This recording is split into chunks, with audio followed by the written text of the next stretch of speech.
लोकसभा इंतखाबात के छठे मरहले में आज 7 रियासतों की 59 सीटों पर वोट डाले गए। आज छठे मरहले की वोटिंग के बाद 484 सीटों पर ईवीएम लॉक हो गए हैं, यानी कि 484 सीटों पर उम्मीदवारों की किस्मत ईवीएम में कैद हो गई है। छठे मरहले में सबसे बड़ा इम्तिहान बीजेपी का है। जिन 59 सीटों के लिए आज वोट डाले गए, इनमें 45 सीटें 2014 में बीजेपी के पास थी। वहीं कांग्रेस मध्य प्रदेश, दिल्ली और हरियाणा में वापसी की कोशिश कर रही है। दिल्ली की 7 सीटों पर कब्जे के लिए बीजेपी, कांग्रेस और आम आदमी पार्टी के बीच सैरुखी मुकाबला है। दिल्ली की सभी 7 सीटों पर फिलहाल बीजेपी का कब्जा है। आज के छठे मरहले में 4 साबिक वजीर आला, कई वुज़रा समेत कई दिग्गज मैदान में हैं। अखिलेश यादव, शीला दीक्षित, मेनका गांधी, दिग्विजय सिंह और भूपेंद्र सिंह हुड्डा समेत कई दिग्गजों की किस्मत दांव पर है। पश्चिम बंगाल की 8 सीटों पर भी आज वोटिंग हुई। इस दौरान मगरबी बंगाल में बड़े पैमाने पर तशद्दुद की खबरें आई हैं। कई जगह पर बीजेपी और टीएमसी आर्मियों में झड़प हुई और सिक्योरिटी एहलकारों को लाठीचार्ज करना पड़ा। तो ये हॉट सीटें हैं जो छठे मरहले में जिन पर आज इंतखाब हुआ है, वो आपको बता रहे हैं। छठे मरहले की हॉट सीट गुना मध्य प्रदेश में जंग किस किस के बीच है, किस सीट पर कौन किसके मुकाबले हैं, ये तमाम चीजें आपको बता रहे हैं। हरियाणा के गुरुग्राम में कांग्रेस के कैप्टन अजय सिंह यादव, इनेलो के वीरेंद्र सिंह राणा और बीजेपी के रावनजीत सिंह के बीच मुकाबला है। हरियाणा के हिसार में बृजेंद्र सिंह बीजेपी और दुष्यंत चौटाला जेजेपी से मैदान में हैं।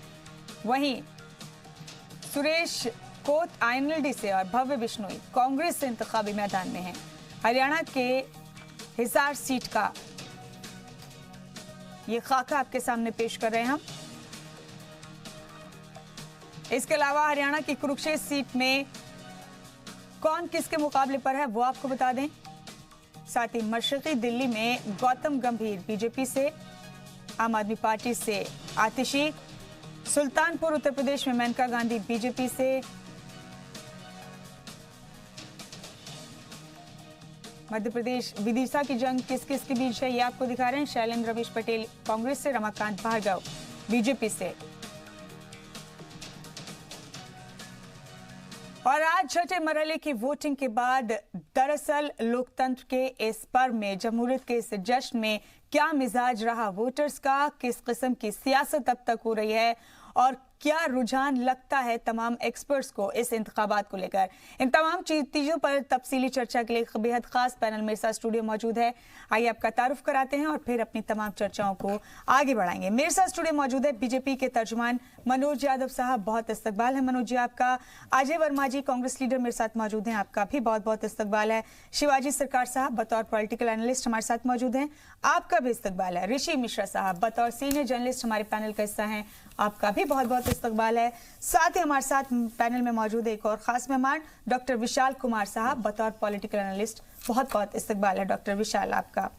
ऋषि जी, शुरुआत आपसे करना चाहूंगी। मगरबी बंगाल में आज 3 बजे तक भी 70% के करीब वोटिंग मुकम्मल हो चुकी थी, लेकिन दिल्ली में, मध्य प्रदेश में, बाकी जगह पर वोटिंग का फीसद कुछ खास नहीं रहा, अच्छा नहीं रहा, मतलब ना उम्मीद करने वाला है। तो कैसे देखते हैं इसे आप, क्या वजह रही होगी बड़ी? बिल्कुल आपने सही फरमाया है कि जिस प्रकार से दिल्ली में, जो भारत हमारे देश की राजधानी है, वहाँ वोट परसेंटेज इस प्रकार से कम होना कहीं न कहीं एक लोकतंत्र के लिए शुभ संकेत नहीं है।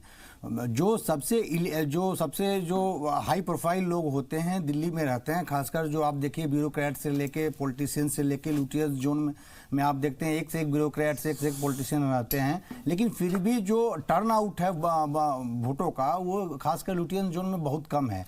तो मुझे एक फिल्म का डायलॉग याद आता है कि फिल्म में एक नायक फिल्म में एक डायलॉग है कि डार्लिंग नेताओं ने देश को बर्बाद कर दिया। डाइनिंग हॉल में चाय का चुस्की लेते हुए, पेपर पढ़ते हुए पति पत्नी से कहते हैं कि डार्लिंग नेताओं ने देश बर्बाद कर दिया। अरे क्या देश बर्बाद कर दिया? जब आपको अग्नि परीक्षा देने की समय आता है, लोकतंत्र के महापर्व में भाग लेने की मौका आता है, तो आप दुबक जाते हैं अपने घरों में, आप छुट्टी मनाने चले जाते हैं कि चलो एक दिन हॉलीडे है। आप लोकतंत्र के महापर्व में भाग नहीं लेते हैं और फिर आप नेताओं को गाली देते हैं कि ये नेताओं ने देश को बर्बाद कर दिया। सबसे यदि बर्बाद करने वाला वो लोग हैं जो लोकतंत्र के महापर्व में भाग नहीं लेते हैं। ऐसे लोगों का कोई हक नहीं है नेताओं को गाली देने का कि ये लोग नेता जो हैं देश को बर्बाद कर दिए हैं। जहां तक बंगाल की बात है, बंगाल में फोर्थ कॉर्नर फाइट है। हर पॉलिटिशियन चाह रहा है कि कहीं ना कहीं, जैसे जो लेफ्ट है, कांग्रेस है, बीजेपी है, चाह रही है कि कहीं ना कहीं ज्यादा से ज्यादा उनका जो है सीट वहां से निकले। जहां जिन 8 लोकसभा क्षेत्रों में आज जो चुनाव हुआ है वो कहीं ना कहीं टीएमसी का गढ़ रहा है और बीजेपी वही एरिया है ये जिसमें से 4 लोकसभा क्षेत्र ऐसे हैं जो आदिवासी बेल्ट हैं, जैसे झारग्राम हो गया, पुरुलिया हो गया, ये आदिवासी बेल्ट है। और आपको मैं बता दूं, पंचायत चुनाव में झारग्राम लोकसभा क्षेत्र ऐसी लोकसभा क्षेत्र है जहां बीजेपी वहां पंचायत समिति और ग्राम पंचायत के जो चुनाव अच्छा खासा परफॉर्मेंस बीजेपी की रही है। तो बीजेपी के जो राष्ट्रीय लीडरशिप है या वहां का प्रदेश लीडरशिप है, कहीं ना कहीं ये जो बंगाल के जो साउथ वेस्ट बेल्ट है उसमें कंसंट्रेट किए हैं और बीजेपी को कहीं ना कहीं इस एरिया से उम्मीद काफी है। जी शिवाजी सरकार साहब, आपको क्या वजह नजर आती है? आज छठे मरहले में वोटिंग फीसद काफी कम रहा, परेशान करने वाला है एक्चुअली ये देखिए, वोटिंग जो है वोटर के इन्वॉल्वमेंट से होता है। इस बार अगर पूरे चुनाव को आप देखें तो कैंपेनिंग जो था वो काफ़ी लो की भी रहा है। बीजेपी की तरफ से जितने भी रैलीज किए गए और जिस तरह से किया गया वो अलग बात है, पर ऑपोजिशन की तरफ से जहाँ भी देखिए आप, वो बहुत लो की रहा है। और आम तौर पर आप कहीं चले जाइए, पहले लगता था जब चुनाव होता था तो लगता था एक मेला है, लोग चारों तरफ से उसको देखते थे, उसमें शिरकत करते थे। इस बार जो है वो शिरकत नहीं हो रही है क्योंकि लोगों का जो मोटिवेशन जो है उस तरह से नहीं हो पा रहा है। लोग, ऐसा नहीं लग रहा है लोग कि चुनाव में वो शामिल है। तो चुनाव में शामिल करने का काम ये पॉलिटिकल पार्टीज का होता है। बंगाल के चुनाव की आपने बात की कि बंगाल में वोटिंग परसेंटेज ज़्यादा हो रहा है, उसकी वजह यही है कि बंगाल में जो है दिखता है कि चुनाव हो रहा है, वहाँ जो है वॉल राइटिंग दिखती है, वहाँ जो है पार्टियों में गर्मा गर्मी दिखती है, वहाँ जो लोग हैं वो भी निकल के आते हैं और किसी न किसी की तरफ से बोलते हैं। तो वो जो इन्वॉल्वमेंट होता है, जो इस देश की जो चुनाव की प्रक्रिया रही है, खास करके इलेक्शन कमीशन ने जिस तरह से चुनाव को सैनिटाइज किया है, उससे पहले जिस तरह से चुनाव होता है बंगाल में आज भी कहीं ना कहीं वो दिख रहा है। ये दूसरी बात है कि आप कहेंगे कि वहाँ बहुत ज्यादा वायलेंस हो रहा है और वो सारी चीजें हो रही है। देखिए, बंगाल में वायलेंस का कल्चर आज से नहीं है। बंगाल में वायलेंस का कल्चर जो है वो आपके 60 के दशक में जो नक्सल मूवमेंट शुरू हुआ तब से शुरू हुआ है। 71 के जो चुनाव हुए, सिद्धार्थ शंकर रे जिसमें चुनकर आए थे, उसमें भी कांग्रेस की तरफ से जिस तरह से वायलेंस हुआ था और जिस तरह से पूरे नक्सल के मूवमेंट को जिस तरह से खत्म किया गया और वायलेंस के द्वारा खत्म किया, पुलिस के जरिए खत्म किया गया, उसके बाद से चाहे सीपीएम रही हो, लेफ्ट फ्रंट रही हो या तृणमूल रहा हो, वर्चुअली कैडर वही रहा है, एक तरफ से दूसरी तरफ जाता रहा है। आज बीजेपी में भी जो पहले सीपीएम में लोग थे, आज बीजेपी में भी काफी लोग वही हैं। तो ये जो एक चीजें हो रही हैं, इसके वजह से वहाँ वायलेंस हो रहा है। और बंगाल का वायलेंस का कल्चर जो है वो बहुत पुराना है, उसको किसी ने भी आप अगर कहेंगे तो बीजेपी जो है वो भी वायलेंस पे कर रही है। ऐसा नहीं है कि कोई एक पार्टी आप कह सके जो वायलेंस में लिप्त नहीं है। मैं एक पॉइंट जोड़ दूं इसमें, जो 8 लोकसभा क्षेत्रों में चुनाव हो रही है बंगाल में, यहाँ टीएमसी और सीपीएम लेफ्ट की बीच 2014 में फाइट देखी गई, लेकिन इस बार इंटरेस्टिंग पहलू ये है कि लेफ्ट का वोट राइट हो रहा है। तो ये चिंता का सबब खासकर लेफ्ट जो विंग है उनके लिए है कि उनका जो वोट बैंक है वो लेफ्ट से राइट हो रही है। डॉक्टर विशाल, क्यों जमहूरियत के जश्न में बढ़ चढ़ के हिस्सा नहीं ले रहे लोग? क्या चीज खल रही है यहाँ पर? मैं इसका उत्तर देने के लिए 2 पंक्तियां कहना चाहूंगा। और पंक्तियां ये हैं कि धुआं जो कुछ घरों से उठ रहा है, ये धुआं जो कुछ घरों से उठ रहा है, ना पूरे शहर पर छा जाए तो कहना। कहने का मतलब ये है कि ये जो यूथ है, ये जो भारतीय जनता है, वोट में पार्टिसिपेट ना करने का डायरेक्ट खामियाजा इन्हीं को भुगतना पड़ेगा। आप घर में बैठकर 5 साल के लिए भारत के भाग्य का, भारत के फ्यूचर का, नीति का निर्धारण नहीं कर सकते। उसके लिए आपको आगे आना होगा। ये आपका चुनाव है, ये लोकतंत्र का महापर्व है। डेमोक्रेसी को कहा जाता है कि for the people, by the people, of the people. आपका आपके लिए है, आप ही का पार्टिसिपेशन नेग्लिजिबल है। अगर है भी तो कोई बहुत अच्छा नहीं है, ये निराशाजनक है। तो इसलिए ये बहुत ही, जो मैंने कहा ना कि हर घर पर ना छा जाए तो कहना, फिर बाद में ये दोष देना कि ऐसा होता, ये बहुत बड़ा ये प्रश्नवाचक चिन्ह है कि ऐसा क्यों हो रहा है। ऐसा इसलिए हो रहा है क्योंकि जो हमारा यूथ है पर्टिकुलर, वो एक टाइप से एपैथी डेवलप कर रहा है। एपैथी डेवलप का मतलब उसका सिस्टम के प्रति कोई लगाव नहीं डेवलप हो रहा है, और सिस्टम के प्रति नहीं जो है कोई लगाव नहीं डेवलप हो रहा है, तो उसका सीधा सीधा खामियाजा ये हो रहा है कि उसका पार्टिसिपेशन नहीं हो रहा है। आप देखिए उनके मनपसंद का जो कार्यक्रम है, उनके मनपसंद की जो मूवी है, उनके मनपसंद की जो घटना है जिसमें उनको पार्टिसिपेट करना है, they are participating up to the max. और यहां पर सुबह तक मेरे चैनल पर था, मैं आप ही के चैनल पर था, सुबह तक वोटिंग का परसेंटेज कितना था? It was hardly 8 to 9%, particularly in Delhi itself. ये तो अच्छा रहा कि दोपहर के बाद थोड़ा सा मूवमेंट पकड़ा है, तो ये बहुत गलत बात है। पार्टिसिपेशन करना चाहिए, ये आपका चुनाव है, आपके लिए है, और तब आप गवर्नमेंट के ऊपर चेक एंड बैलेंस का काम कर सकते हैं कि हमने आपको चुना था, और तब अगले साल 5 साल के बाद you can raise the question कि हमने इस पर्पस के लिए आपको चुना था, आपका आउटकम क्या रहा। तो कम से कम government would be in a position to think कि अगर हमने काम नहीं किया तो अगले 5 साल के बाद हमें जनता को जवाब देना है। ऐसे तो करके आपने गवर्नमेंट को वन गो हैंड दे दिया, पहली बात। और दूसरी बात में यहाँ पे लिंक करना चाहूंगा, ये जो मुद्दा है ना राष्ट्रवाद, ये कहीं ना कहीं उस राष्ट्रवाद आवश्यक बन गया है आज के इस दौर में। राष्ट्रवाद का मतलब केवल ये नहीं होता कि हम देश की रक्षा करें, राष्ट्रवाद का मतलब केवल ये नहीं होता कि हम जाके बॉर्डर पर रहें। Everything what ever is associated your heritage, your culture, it shall be protected, it shall be preserved, और वो सब मिलाकर राष्ट्र का निर्माण करता है। राष्ट्रवाद को हर चीज का मरकज बनाकर आप ये कह रहे हैं कि स्पॉइल किया गया है लोगों की बेदारी को। नहीं, स्पॉइल नहीं, स्पॉइल नहीं किया मैंने ये कहा मतलब लोगों की बेदारी को, लोगों की अवेयरनेस, नहीं, इसीलिए मैंने कहा कि इसीलिए ये एक मुद्दा बना है कि कम से कम आप अपने राष्ट्र की फीलिंग से तो जुड़े।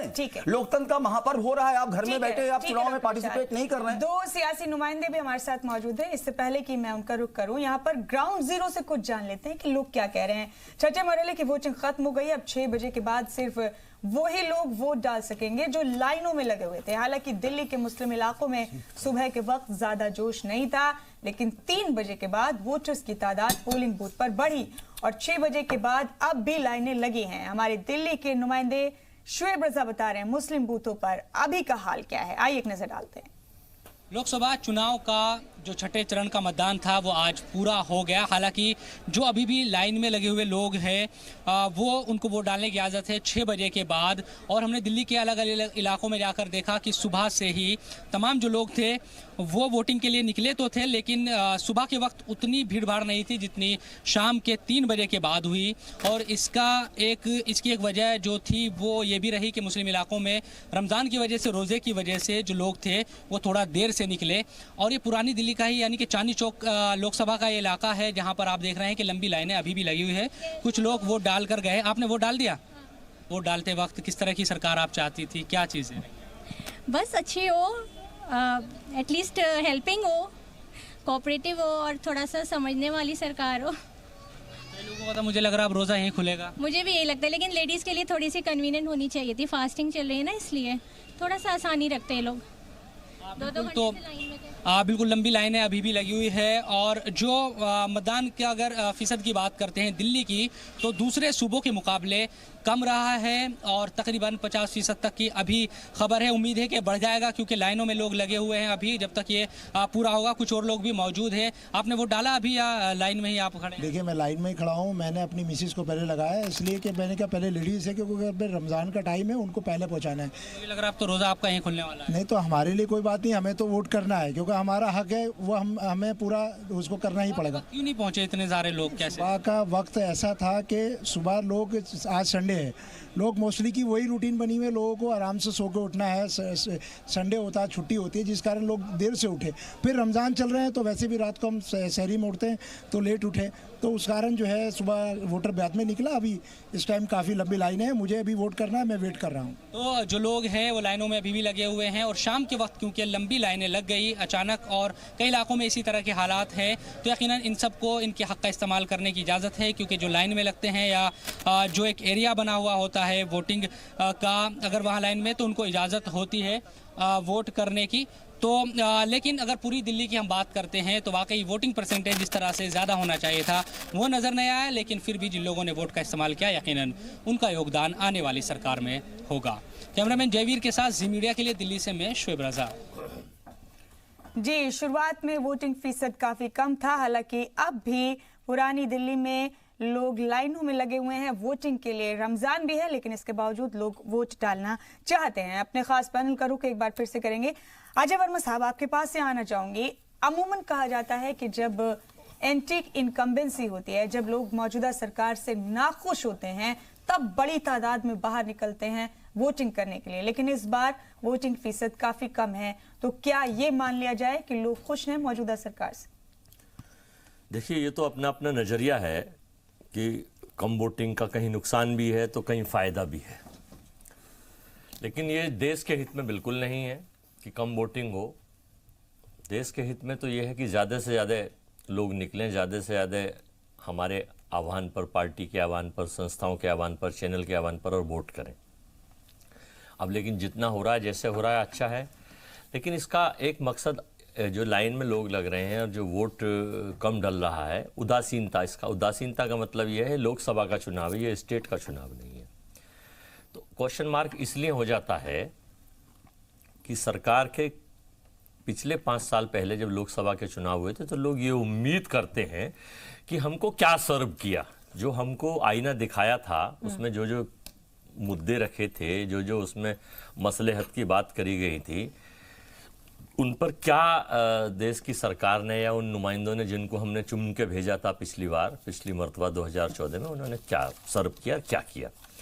लेकिन देश की जनता को जब ये पता लगा कि एक साहब बहुत बड़े जो है ख्वाब दिखाने वाले इस देश में, पता नहीं जैसे वास्को डिगामा साहब पुर्तगाल से आए थे, तो पता नहीं आए तो वो कहाँ से थे, लेकिन गुजरात के बताते हैं कि गुजरात के रहने वाले हैं। वो साहब आए यहाँ और आने के बाद उन्होंने जो ख्वाबात की दुनिया सजा दी 2014 में कि 2 करोड़ नौकरी देंगे, 15 लाख देंगे, काला धन लाएंगे, पाकिस्तान को उसकी भाषा में जवाब देंगे। लोगों को बड़ी तादाद में बाहर आना चाहिए ना अजय वर्मा साहब। जी जी जी, लोग अगर अपने हुक्मरान से खुश नहीं है, बदलना चाहते हैं। देखिए 2014 में लोग बहुत बड़ी तादाद में आए बाहर, और आपको याद हो तो 10 साल में हमारी पार्टी बैसाखियों की पार्टी रही थी, पूरा बहुमत नहीं दिया था। लेकिन चीनों ने ऐसी ऐसी चीज़ें, राम मंदिर बनाएंगे और एक और नया राम लेके आएंगे, मतलब इनका बस चलता तो 3 सेना के ऊपर 4थी और सेना, जल थल वायु के अलावा एक अंतरिक्ष, इसके अलावा एक सेना नहीं। मैं खत्म कर रहा हूँ कि इन्होंने कहा कि हम ये सेना बनाएंगे, लेकिन जब जनता ने ये देखा कि जल थल वायु और आपदा के नाम पे वोट मांगे जा रहे हैं, किसी भी मुद्दे पर सरकार जो है पास नहीं हो रही है, तो इसलिए लोगों ने कहा क्या फायदा वोट देने से, अब इस सरकार को मजा चखाइए और जनता को ये बताइए कि भाई अब लो है ये जो मजा चखाने वाले लोग अगर वोट नहीं करेंगे अजय साहब, तो ये तो सीधे सीधे उन लोगों को फायदा है जिन्हें वो मजा चखाना चाहते हैं। अब ये तो 23 तारीख तय करेगा कि किसको फायदा है और किसको नुकसान है। वोटिंग फीसद मनोज यादव साहब कम है काफी। जी मुमताज जी, ये जो चुनाव है 2019 का विश्वास और विकास पर लड़ा जा रहा है। मैं स्पष्ट कर दूं, अभी तक 55-56% के आसपास दिल्ली में वोटिंग हो चुका है, और भी बाकी जो लाइन में लगे हुए हैं वो भी धीरे धीरे पता लग जाएगा, और भी रात तक डेटा आ जाएगा। और करीब करीब 59 से 60% के आसपास पूरे देश भर में इस फेज में वोटिंग हुआ है। तो मुझे ये बताइए, दिल्ली का एक कल्चर है, लोग लेट से उठना है और धीरे धीरे अपने रूटीन में आके, चूंकि रोजा भी चल रहे हैं तो अपने रूटीन में आके वोटिंग कर रहे हैं। तो एक तो ये भ्रम फैलाना कि वोटिंग कम हो रही है सरकार के खिलाफ है, ये एकदम कोरी मिथक है, नंबर 1। दूसरा, वो लोग हमको ना बताए कि किसने सब्जबाग दिखाए। 2014 सब जान रहे हैं, 2014 से पहले क्या हाल था, पेपरों की हेडलाइन क्या होती थी, किसने घपले घोटाले होते थे, हर हेडलाइन में क्या होता था, महंगाई हाय, डायन मारी जाए। और आज एक 2019 का चुनाव है जो राष्ट्र के लिए, सुरक्षा के लिए, विकास के मुद्दे पर, नेतृत्व पर लड़ा जा रहा है। इनके पास ना तो नेतृत्व है, ना इनके पास कोई विकास का एजेंडा है, और ना ही इनको गठबंधन ने स्वीकार किया है, ना इनके पास नेतृत्व है। तो मुझे ये बताइए, कांग्रेस रेस में है कहां? कांग्रेस तो रेस में ही नहीं है, गठबंधन ही उनको स्वीकार करने को तैयार नहीं है। और मैं पश्चिम बंगाल की बता रहा हूं, जिस टुकड़े टुकड़े गैंग के लोग समर्थक है, वो ममता बहन क्या कर रही है पश्चिम बंगाल में, आप देख रहे हैं। गुंडे आ रहे हैं, वहां हथियारबंद लोग आ रहे हैं, एक आतंक का माहौल फैलाया जा रहा है, एक भय पैदा किया जा रहा है ताकि लोग कम से कम वोटिंग करें। लेकिन वहां पर एक नारा चल रहा है, चुपे चाप कमल छाप। वो निश्चित रूप से सामने आ जाएगा 23 तारीख को कि हमारी वहां पर क्या स्थिति है, और निश्चित रूप से हम लोग प्रचंड बहुमत से सरकार बना रहे हैं। ठीक है ऋषि जी, अब एक फेज की वोटिंग और बाकी है। चर्चाएं, बहस, मुबाहिसा लगातार हो रहा है जब से इलेक्शन शुरू हुआ है, लेकिन जिस तरह का वोटिंग फीसद इस लोकसभा इंतखाब में रहा है, जिस तरह के मुद्दे रहे हैं, जिस तरह की चीजों पर, इश्यूज पर लोगों के डिबेट फोकस्ड रहे हैं, मरकज रहे हैं, आपको क्या लगता है कि ये चुनाव किस सिमत में जा रहा है, किस दिशा में जा रहा है? मैंने आपके चैनल पे ही कई बार कहा है कि मुझे याद नहीं है भारत के आज़ादी के बाद ऐसा कोई चुनाव हो जिसमें इस प्रकार के बिलो द बेल्ट जाके पक्ष विपक्ष के लोग हमला किए। आप देखे होंगे शुरुआत से ही, फर्स्ट फेज से ही देख लीजिए किस प्रकार से जया प्रदा पे हमला हुआ आजम खान द्वारा, या नवजोत सिंह सिद्धू द्वारा किस प्रकार से बयानबाजी की गई। मायावती जी ने देवबंद में जाके क्या कहा है खास धर्म के लिए कि तुम एक हो जाओ, नहीं तो एक फलाना पार्टी जीत के आ जाएगी। या बीजेपी की तरफ से भी जिस प्रकार से बयानबाजी हुई हिमाचल के प्रदेश अध्यक्ष के द्वारा राहुल गांधी के मां को गाली देना, तो ये बिल्कुल ही जो नैरेटिव ऋषि जी, राजीव गांधी की शहादत को बदनाम करने का काम संवैधानिक पद पे बैठे देश के प्रधानमंत्री किस स्तर से गिरते हैं कि जैसे बिल्कुल इन्होंने स्तर गिरा दिया। पूरा देश जानता है इतना वर्तमान प्रधानमंत्री राजीव गांधी आम आदमी नहीं है, पूर्व प्रधानमंत्री रहे हैं। राजीव गांधी आम आदमी नहीं है, पूर्व प्रधानमंत्री रहे हैं। राजीव गांधी पर क्यों नहीं सवाल उठाया जाएगा? भ्रष्टाचार उन्होंने किया, राफेल की जब जांच होगी ना जेपीसी की, उन्होंने सिख दंगों में नरसंहार किया, उन्होंने आप बातें कर रहे हैं। प्रधानमंत्री के पद पर थे, प्रधानमंत्री के पद पर थे, वोट जवाब देवी बनती है उनकी, उनके नाम पर आप वोट मांगते हैं, आप उनके नाम पर वोट मांगते हैं। उन्होंने जो कर रहा है वापस आ जाते हैं 5% पर, जब 5 राज्य चले जाते हैं नीच बोलते हैं। मैं धोबी जाति से हूँ, पिछड़ी जाति से हूँ, ये मोदी की सेना है, मोदी की सेना है। अरे शर्म करो भाई, मोदी की सेना है। आपने क्या क्या बोला है मोदी जी को? सारे संविधान को नष्ट कर दिया, देश के हिंदू को जीने का अधिकार खत्म कर दिया। लोकसभा इंतखाब का जिसका ऋषि मिश्रा साहब जिक्र कर रहे थे।